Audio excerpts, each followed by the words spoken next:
ધોરાજી ઉપલેટાના ધારાસભ્યએ મતદાન કર્યું, આપ્યું નિવેદન। સમગ્ર ગુજરાતમાં સ્થાનિક સ્વરાજ્યની ચૂંટણીને લઈને ધારાસભ્ય મહેન્દ્ર પાડલિયાએ આપ્યું નિવેદન। ગુજરાતને સમર્થન બનાવવા વડાપ્રધાન નરેન્દ્રભાઈ મોદીએ દેશની વિકાસનો રાહ આપ્યો છે।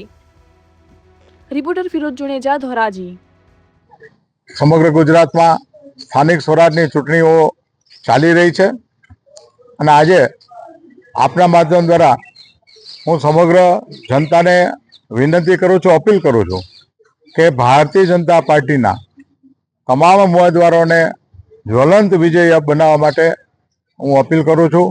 કારણ કે આપણા દેશના યશસ્વી વડાપ્રધાન નરેન્દ્રભાઈ મોદીજીએ ગુજરાતને અને દેશને જે વિકાસની રાજનીતિનો રાહ આપ્યો છે અને એ વિકાસની રાજનીતિના રસ્તા ઉપર ગુજરાતના લોકપ્રિય કર્મઠ મુખ્યમંત્રી ચાલી રહ્યા છે। તેના સમર્થનમાં, ગુજરાતને વિકસિત બનાવવાના સમર્થનમાં, ગુજરાતને આત્મનિર્ભર બનાવવાના સમર્થનમાં આપ સૌને મારી અપીલ છે કે ભારતીય જનતા પાર્ટીના ઉમેદવારોને જ્વલંત વિજયી બનાવવા માટે વધુમાં વધુ મતદાન કરે। ગરમીના દિવસો છે, ખૂબ જ ગરમી પડી રહી છે અને મતદાનનો ઉત્સાહ પણ અભૂતપૂર્વ છે અને મતદાતાઓને પણ હું ધન્યવાદ આપું છું કે આવી ગરમીમાં પણ આગળ આવી રહ્યા છે।